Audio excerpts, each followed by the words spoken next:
How's it hanging, everybody? So today we're talking about what I believe is the most unique RPG I've ever covered here on the channel.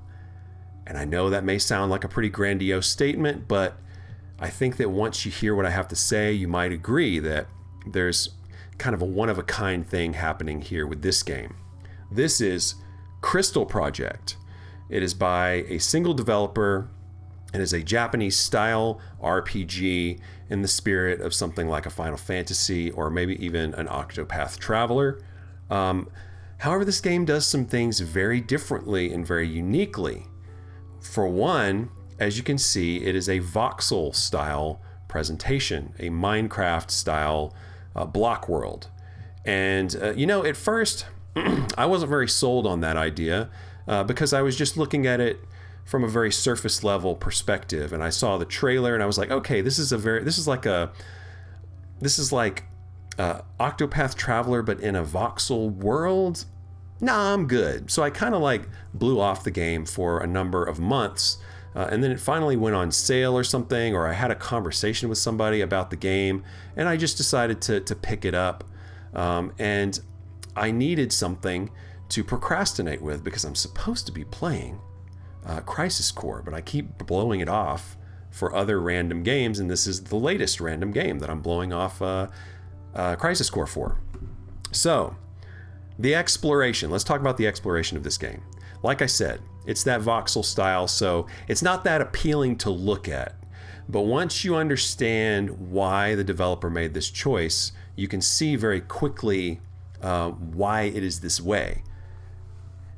The exploration in this game is really second to none, I think, because it has all of the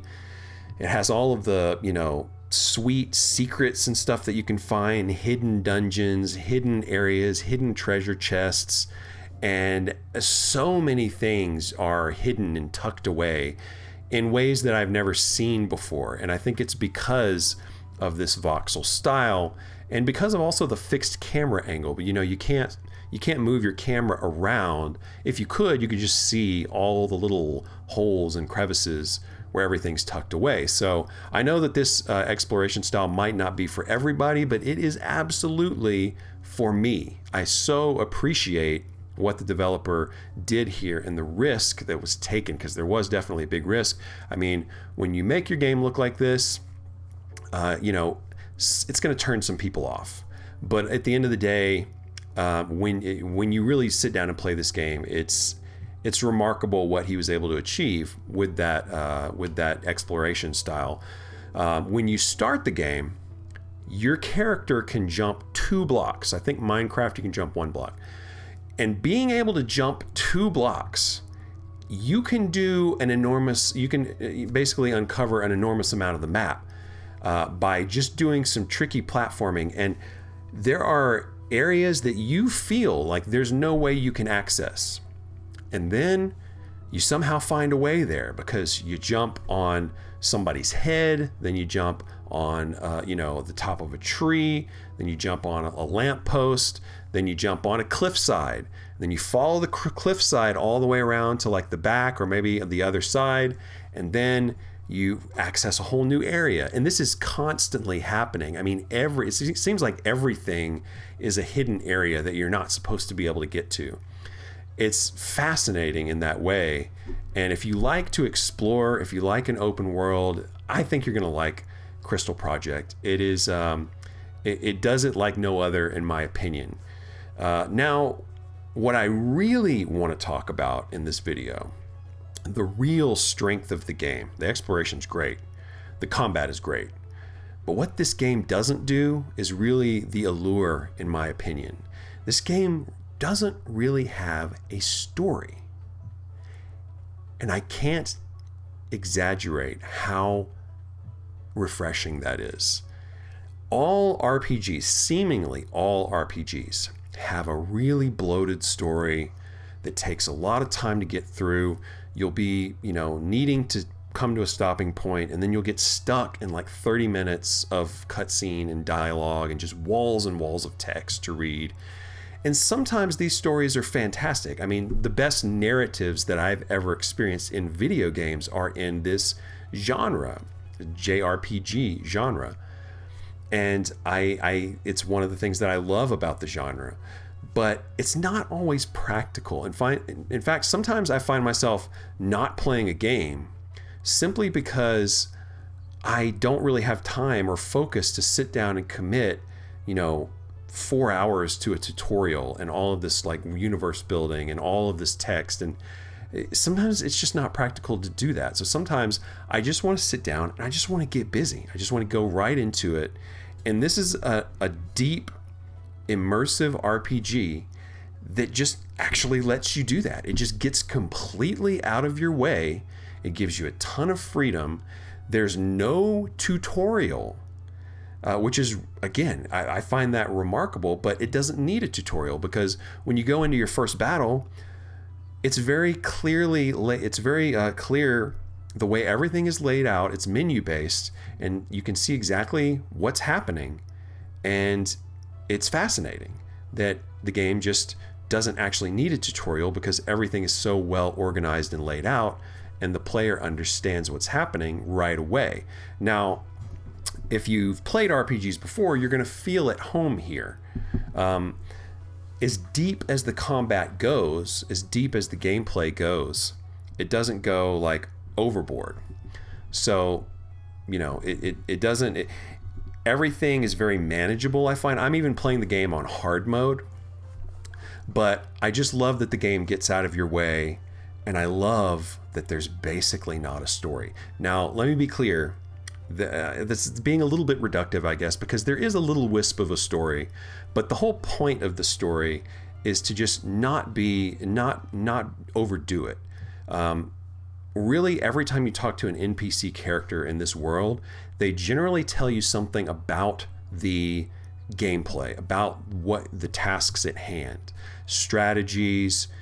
Kind of that's where the tutorial sort of baked in is when you talk to different characters. They just give you little bits and bobs of information that on the whole make up a sort of tutorialized body of work, but you get it in small pieces as you go. You get it as you need it, and it doesn't overwhelm you with too much information. It doesn't make you master every aspect of the game in the first hour or two.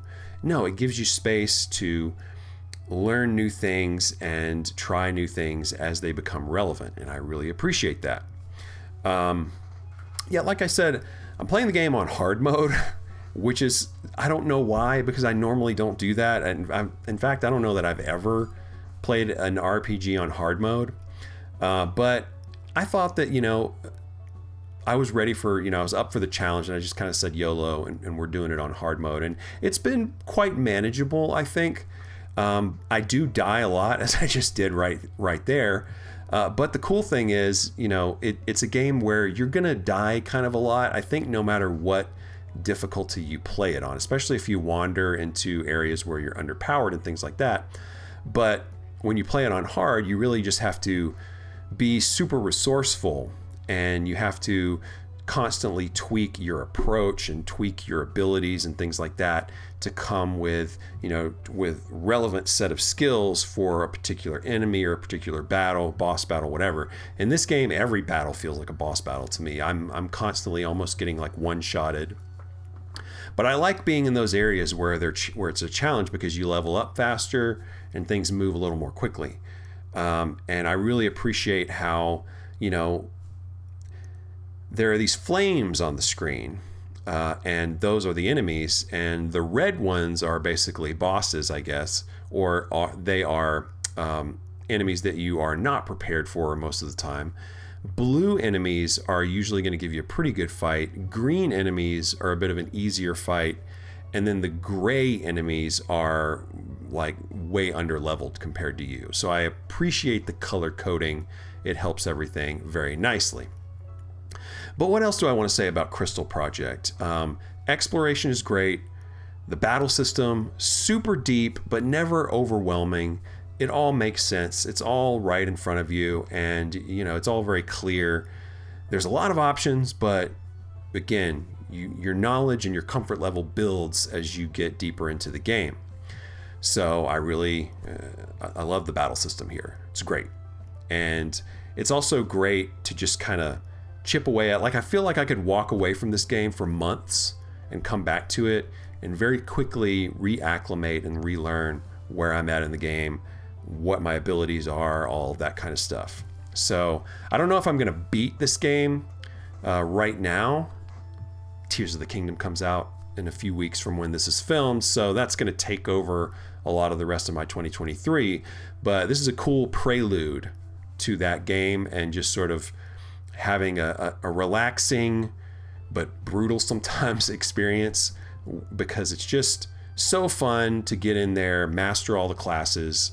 There's so much to do, so much to look at, so much to explore, and very, very effective design choices made here, I believe. I'll also say that the soundtrack, I believe, is all in the public domain, which is really cool and really, really resourceful. And the cool thing is, this is a good soundtrack. Like, you would never know that these tracks were not made for this particular game, because they fit right in, and they have that same kind of earworm quality that you get with these types of games, because you hear certain pieces so often, and they really get stuck in your head, and that's definitely happening here. Again, you would never know that the music comes from the public domain, but it does, and it's great. I wonder if we'll maybe ever get like a soundtrack or something like that.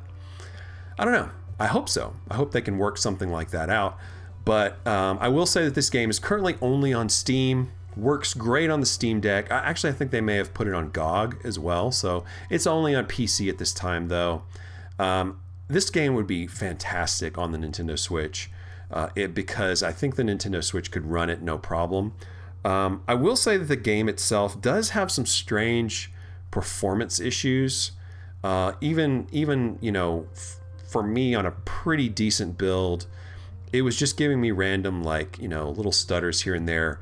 It's kind of a game where that doesn't matter so much, unless you're platforming and you're trying to get on a ledge, and then there's a little bit of a frame drop and you lose track of the motion and things like that. But overall, it doesn't really need to run absolutely perfectly. So I think there's room for a little bit of stutter here and there. So if this game goes to other platforms and has that same issue, I don't think it'll be so big of a deal. But really, this game is about the gameplay. It's not so much about the look of it or the performance, because it's just really a function over form type of game. And by the way, it's not an ugly game. I mean, you can see it right here.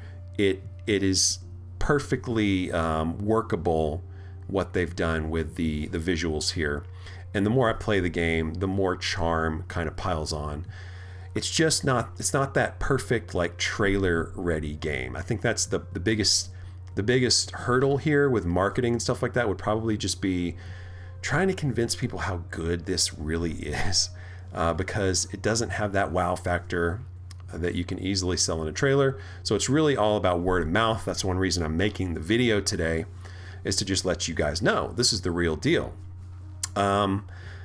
Anyway, how many of you guys have played Crystal Project? I would love to know. And I would also love to know, do you know of any other games, any other RPGs out there that just sort of don't have a story? Because if you do, I want to know what they are. And I think it would be fun to have a discussion about that down in the comments, to figure out what games are like this game. I certainly don't know of any, but that doesn't mean there's none out there. So let me know what you know about games that play like this. Anyway, thanks for checking me out, guys. Take it easy.